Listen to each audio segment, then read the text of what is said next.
बिस्मिल्लाहिर्रहमानिर्रहीम। व्यूअर्स, आज का हमारा टॉपिक है finding equation of a plane through a point and normal to a line. हमने इस लेक्चर में एक ऐसे प्लेन की इक्वेशन मालूम करनी है जो एक फिक्स पॉइंट से पास कर रहा है और जो एक गिवन लाइन के नॉर्मल है। इस सिलसिले में जो हमने क्वेश्चन सेलेक्ट किया है वो थॉमस का चैप्टर नंबर 12 का क्वेश्चन है। डेरिवेशन और इस क्वेश्चन को सॉल्व करेंगे। बेसिकली ये क्वेश्चन में ये एक स्ट्रेटजी होगी इस किस्म के क्वेश्चन को सॉल्व करने के लिए, तो लिहाजा स्ट्रेटजी को डिस्कस करनी है। तो सबसे पहले हम इक्वेशन ऑफ प्लेन ड्राइव करेंगे, उसके बाद ये क्वेश्चन सॉल्व करेंगे जो कि थॉमस के चैप्टर नंबर 12 का क्वेश्चन नंबर 36 है। Find an equation for the plane that passes through the point -160 perpendicular to the line x is equal to -1 plus t, y is equal to 6 minus 2t and z is equal to 3t। तो हमने एक ऐसे plane की equation मालूम करनी है जो इस पॉइंट से पास करता है और इस लाइन के वो क्या है, परपेंडिकुलर है। तो अब हम सबसे पहले इक्वेशन ऑफ प्लेन की डेरिवेशन की तरफ चलते हैं। तो ये आपके सामने एक प्लेन आ गया है। ये प्लेन है टू डिमेंशनल स्पेस। इसमें ये पॉइंट फिक्स पॉइंट है पी नॉट, जिसके कोऑर्डिनेट्स हैं x naught, y naught, z naught. और ये पॉइंट पी जो है इसका एक वेरिएबल पॉइंट है एक्स वाई जी। और ये प्लेन जैसे आपको बताया जा रहा है कि ये आपको प्लेन नज़र आया फ्लैट। इस प्लेन के ये एक नॉर्मल वेक्टर है जो प्लेन पूरे के ऊपर नॉर्मल है। जहाँ भी इसको लेके जाएंगे, जो भी लाइन सेगमेंट आप प्लेन के अंदर लेंगे उसके ये नॉर्मल होगा, परपेंडिकुलर होगा। अब यहाँ पे एक वेक्टर बनता है पी नॉट पी, तो वो वेक्टर जो है वो लाजमी तौर पे इस एन के परपेंडिकुलर है। इसलिए इसकी dot product n unit vector के साथ इस वेक्टर की क्या आएगी, ज़ीरो। फिर मैं बताता चलूँ कि ये जो प्लेन है, हम इस क्वेश्चन को सॉल्व करने के लिए पहले इक्वेशन ऑफ प्लेन ड्राइव करने लगे हैं। उसके लिए हमने ये प्लेन लिया है और प्लेन में कोई भी लाइन लेंगे तो वो प्लेन के जो वेक्टर नॉर्मल वेक्टर है उसके परपेंडिकुलर होगी, क्योंकि हम इसे कहते हैं नॉर्मल टू द प्लेन। लिहाजा एन वेक्टर और पी नॉट पी वेक्टर चूंकि परपेंडिकुलर हैं, इनकी डॉट प्रोडक्ट जीरो होगी, तो मैंने लिख दिया n dot P naught P is equal to zero. अब पी नॉट पी कैसे आएगा, इसके कोऑर्डिनेट्स में से इसको सब्ट्रैक्ट करेंगे तो वो पी नॉट पी आ जाएगा। और एन यूनिट वेक्टर के कोऑर्डिनेट्स हम खुद ही ले लेते हैं ए बी सी। ये इसकी कंपोनेंट्स ले ली एन यूनिट वेक्टर की ए बी सी। और पी नॉट पी जो है वेक्टर है वो तो बन जाएगा एक्स माइनस एक्स नॉट, जैसे मैंने बताया x minus x x naught, y minus y naught, z minus z naught. इसकी डॉट प्रोडक्ट जीरो। अब डॉट प्रोडक्ट कैसे लेते हैं, पहला पहले के साथ मल्टीप्लाई होता है, दूसरा दूसरे के साथ होता है, तीसरा तीसरे के साथ होता है।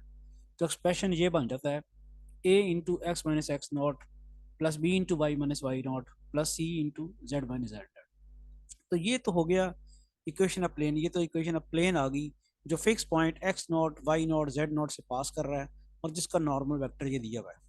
ये मैंने ड्राइव इसलिए किया है कि इस क्वेश्चन को सॉल्व करने के लिए इस इक्वेशन की ज़रूरत पड़नी है। लिहाजा अब हम क्वेश्चन के सोल्यूशन की तरफ चलते हैं।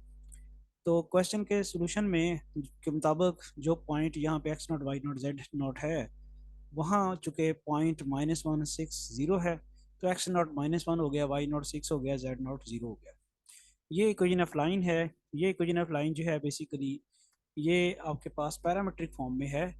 इसको हम सिमेट्रिक फॉर्म में कन्वर्ट करने के लिए तीन इक्वेशन जो हैं पैरामीट्रिक फॉर्म में एक्स, वाई और जी, इन तीनों में से टी की वैल्यू निकालेंगे। तो पहले हमने ये किया, पहले स्टेप में -1 को सिर्फ ले गए, x plus one is equal t आ गया। 6 को सिर्फ ले गए, y minus six is equal to -2t हो गया। और Z is equal to 3t। अब टी की वैल्यू यहाँ तो निकल आई है, जहाँ आप -2 से डिवाइड करना है और यहाँ 3 से डिवाइड करना है। तो ये आपके पास आ गया x plus one over one is equal to t, y minus six over -2 is equal to t, z minus zero over 3 is equal to t. इन टीज को इक्वेट करेंगे तो हमारे पास ये बन जाएगा, तीनों टी की वैल्यूज हैं। तो ये आ जाएगी equation of line in symmetric form. X plus one over one is equal to y minus six और -2 and is equal to z minus zero over 3 is equal to t. इसमें याद रखिएगा ये जो है 1 -2 3, ये डायरेक्शन रेशोज हैं इस स्ट्रेट लाइन की। ये डायरेक्शन रेशियोज यानी ऐसा है वेक्टर जिसके लाइन पैरेलल है। अब n यूनिट वेक्टर आपके पास जो था, यानी ये आपके पास बनेगा 1 - 2 3, ये इसका, ये जो वेक्टर हमारे पास ये दिया हुआ है, ये आपके पास कैसे बन जाएगा इसका यूनिट वेक्टर। अब इसको समझने के लिए मैंने एक लाइन ड्रॉ की है।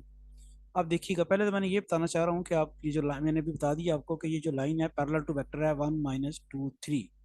अब ये लाइन वेक्टर जो है n के इक्वल किस तरह हो जाएगा यूनिट वेक्टर जो है इसका, अगर करें तो कैसे हो जाएगा। ये लाइन है, ये लाइन चूंकि प्लेन के परपेंडिकुलर है तो इस वेक्टर की क्या होगी, पैरेलल होगी। लिहाजा इसकी डायरेक्शन रेशियोज और उसकी डायरेक्शन रेशियोज आपस में प्रोपोर्शनल होंगी। और ये एन ये जो लाइन का डायरेक्शन रेशियोज हैं, जिस वेक्टर के लाइन पैरेलल है वो वेक्टर इस्तेमाल होगा प्लेन का यूनिट वेक्टर के तौर पे। तो लिहाजा एन आपके पास आ गया 1 - 2 3। यही एक बात समझने वाली थी, होपफुली आपको क्लियर होगी कि लाइन मैंने बता रहा हूँ आपको कि लाइन चूंकि प्लेन के परपेंडिकुलर है, नॉर्मल वेक्टर भी प्लेन के परपेंडिकुलर है, दोनों पैरेलल हो जाएंगे, तो जो यूनिट वेक्टर इस लाइन के लॉन्ग होगा वही एन यूनिट वेक्टर होगा। लिहाजा यही एन यूनिट वेक्टर इस्तेमाल होगा प्लेन की इक्वेशन के लिए। हमें एन मिल गया है, x naught y naught z naught उसने खुद दिए हुए थे, और इक्वेशन अब प्लेन में हम डाल देते हैं। एन की जो पहली वैल्यू हमारे पास ए आ गया 1, वो डाल दिया, x - x0, फिर प्लस बी आ गया जो कि -2 है, y - y0, फिर प्लस सी आ गया जो कि 3 है, z - z0 जो कि 0 है। लिहाजा इसको सिंप्लीफाई करते हैं तो ये माइनस माइनस प्लस हो जाएगा, x+1 -2 into y - x plus 3z, और ये बन गया x+1 -2y plus 12 plus 3z is equal to 0।